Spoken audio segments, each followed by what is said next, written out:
Hey Pete, can you tell us a little about your car? Sure, this is a 1965 Corvair Monza, and it's a survivor. It's unrestored. It's born with paint, interior, chassis, and driveline.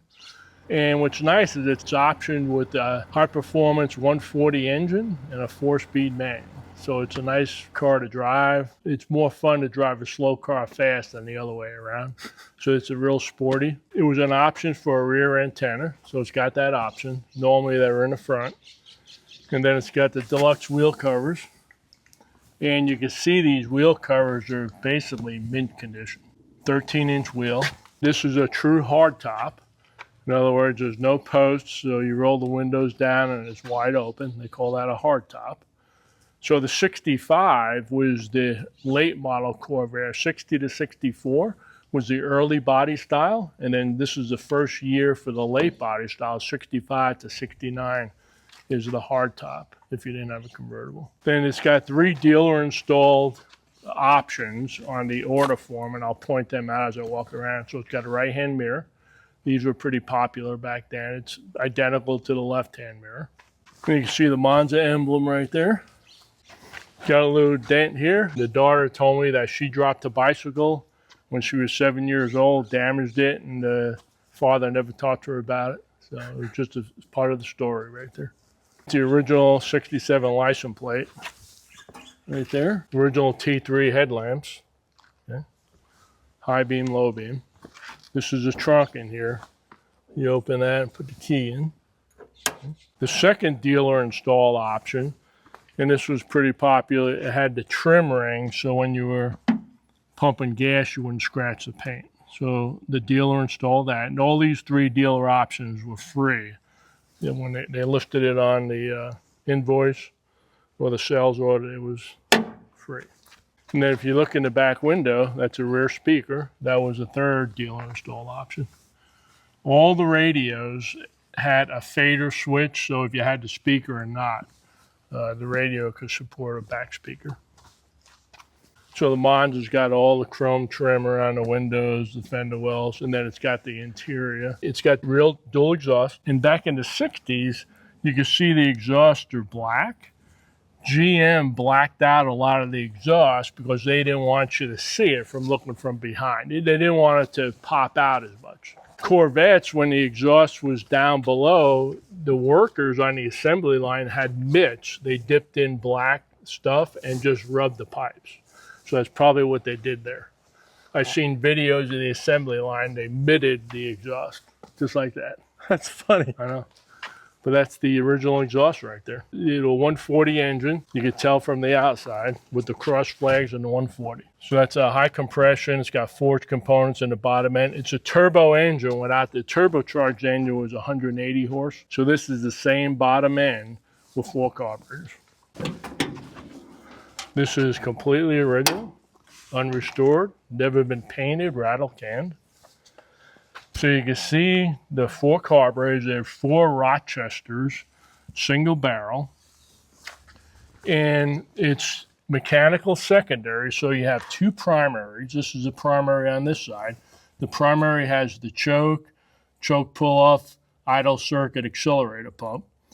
And then the secondaries are here, and it's a mechanical linkage. When you're about half throttle on the primaries, the secondaries will go wide open right here.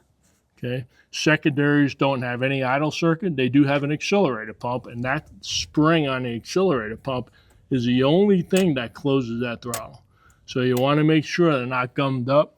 The problem with these, people don't drive them often, and the gas starts gumming up, and it starts sticking on the throttle. You got the original 140 horsepower emblem there. Sometimes they put that emblem on the air cleaner. Most of the time you see it there. And you have place for a spare. Yeah, I have the spare in the shop. It's never been on the ground. The spare would go here. A lot of people would put it in the front because of the heat in here. Here's where you can check your differential fluid right here, axle oil. That's pretty interesting. It is. Yeah. You see the grounding straps here? I do now, yeah. And just like all engines back in the day, this is the only wire that makes the engine run, right? The lead going from the ignition switch to the coil. That's it. It's the only wire that makes that engine run. So if that falls off, you're out of business. You're out of business. Right, you check the oil here.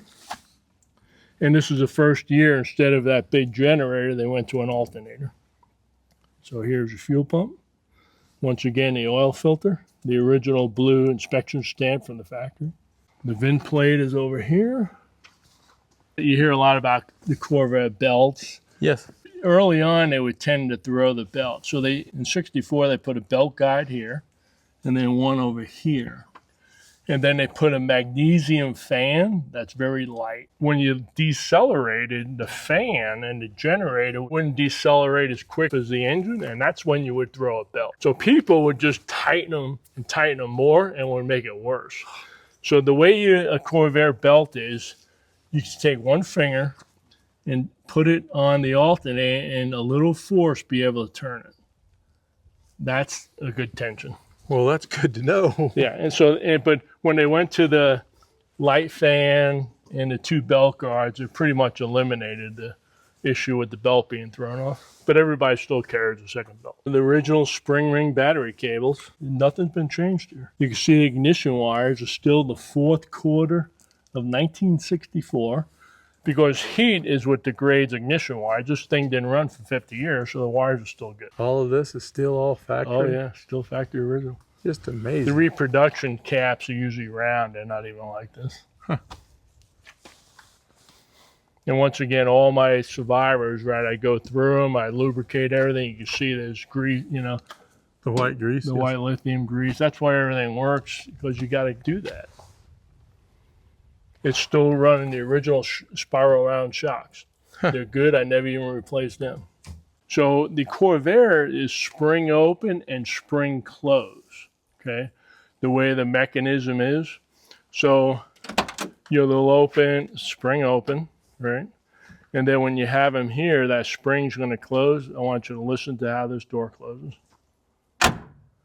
Now, it does that because when I recommissioned it, I cleaned and lubricated all the latches, all the spring, everything. But once again, you hear that? It's amazing. It's amazing. That's 5,000 miles from new. This is 100% original acrylic lacquer paint.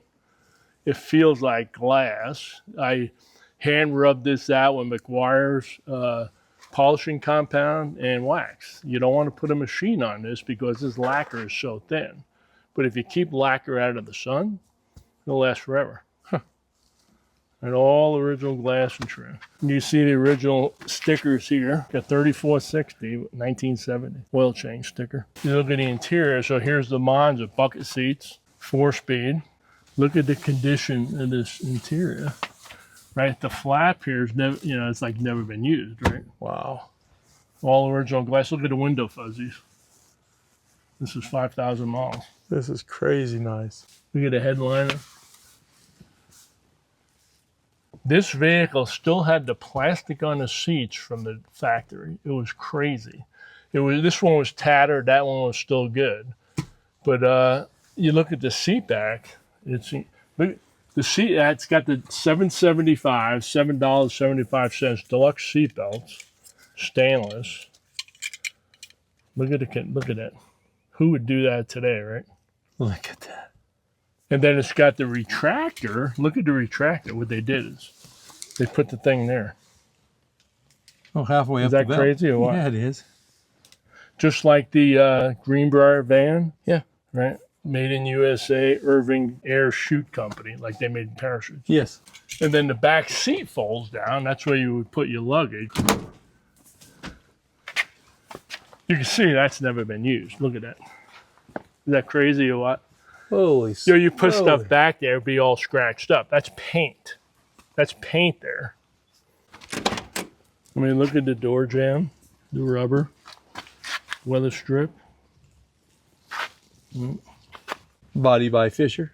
The reproduction ones have a decal there, right? You can see the rivets. This ain't no reproduction here. Once again, the glove box. And your two cup holders. And you see the decal that tells you about your temperature, your warning lights, and your air pressures. There's that spring and mechanism that spring opens and spring closes right there. Open the windows here, show you the view here.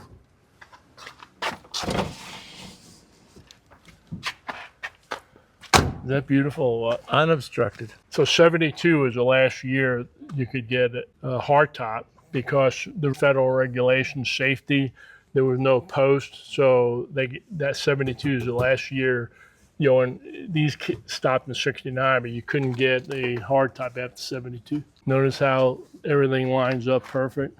It's because it's unrestored. Right? I mean, look at the fuzzies on here. The chrome that's around the vent window usually will start pitting, so the plating on that wasn't as good as other things, but this one has minor pitting, but very minor. But usually you could polish that out. It was 2021. She was selling this car. She had it advertised, so I'm a Corvair person, so I called her up. She said, 2 people already coming. I said, okay, whatever. Like 2 weeks later, she called me back and said they never showed up. And this is in Gallipolis, Ohio, on the Ohio River. So she was the daughter of the original owner, okay? And I believe she was born in 65 when her father bought this for the mother. She never saw this car drive growing up because it was put up in 1970, okay? But anyway, so when I was talking to her, I was at the airport, and she goes, hey, if you want to come look at it. And then she started asking me, hey, what do you do? And I said, well, I'm retired, but I've been buying trucks and, you know, I like Corvair. She goes, oh, I have my dad's truck, but it's not for sale. And I said, what's the story with it? She goes, it's been sitting since 1970 something. And then I said, well, what is it? She goes, it's 1970 C10. I said, what's the mileage on that? And she said, 3,200. And I'm sweating now. I said, what? Because this had 3,400. She goes, yeah, my dad didn't drive that as well, but I'm not selling it. I said, okay, I'm on my way. I talked to her that I'm the right guy for this truck and Corvair, and I bought them both. It took me 8 hours. And it was on a Saturday, so I told her the price of the truck. So she's giving me Barrett Jackson resto mod prices. So I had to teach her a little bit, and I didn't steal these vehicles at all. I paid up for them. It took me 5 months to get them both running after recommissioning, you know, fuel, brakes, and just cleaning. Engines were fine. And I still in touch with her today. I keep her informed. I show her videos of them running. She never seen this thing run. She vaguely remembers her dad driving the truck, because he drove that, I think, until 1976. This was always parked in the barn at her dad's house, and then he passed away in 2000. She got 4 of his vehicles moved to her place. She never seen them run. Wow. Yeah. She doesn't know why they stopped driving them. Doesn't know. So started up, the chokes are on. Once again, this car drives like brand new with that 140 engine. It'll go 100 miles an hour wide open. Wow. So nice a shifter is. It's amazing how smooth this thing is. Yes. Look at the steering wheel. It's like mint condition. The horn. Once again, if you grew up in the 70s, when it was mainly AM radio, and that's what you had in your vehicles, and you wanted to listen to Led Zeppelin or Pink Floyd, you had to have FM. So, you go to Radio Shack or all the auto parts stores. So that's the AM radio. You push that, and that's the FM. So the FM tuner, you plug your antenna into this. This has a pigtail that plugs into the AM radio, and you got FM radio. And they're all basically the same. Different manufacturers put their tag on it, but they all came from Taiwan. They were 1995. So I buy them on eBay. You could find them for usually $100 to $150. And I've got 5 of them installed in my vehicles, and they all work right out of the box. And that's two-phase tape. They had screws where you could screw it in, or 2-phase tape. So I didn't even have to screw it in. It's just 2-phase tape on the bracket. It's like a brand new car. Never been touched. The chassis, nothing's ever been changed. I lubed the chassis. The engine, when I brought it back, I bore scoped that it was good, oiled the cylinders, rotated it, every day for a month or so. Compression check, do the normal stuff, change the spark plugs, and primed it, and that's it. It's got 5,939 miles. It was a significant emotional event for me when I went over 4,000 miles, then 5,000 miles, And now, hey, we're going to go over 6,000. It's You know what? emotional event. Right, that's what we call it at the power plant. Significant emotional event. Yeah, you can barely hear the engine running, right? I'm amazed because every Corvair I've ever been around makes a lot of noise. Because they're not tuned well and they're not taken care of. This Like one anything. doesn't. It's just quiet. And air-cooled engines, like an airplane, right? You got to take care of them. Yeah. You got to, right, as airplane guys, the cheapest thing you'll ever do is change your oil frequently, right? That's what you do with these Corvairs. Change the oil frequently.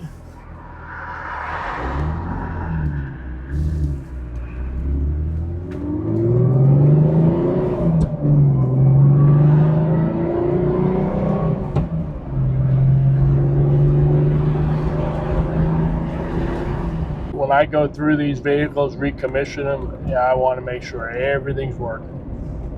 I mean, the dome light, right there you go. See the dome light there? And everything works. Yeah, so this being a 144 speed, it's, you know, a fun car to drive. You know, you feel like you're driving something more. Yes. But it's a very nice driving car.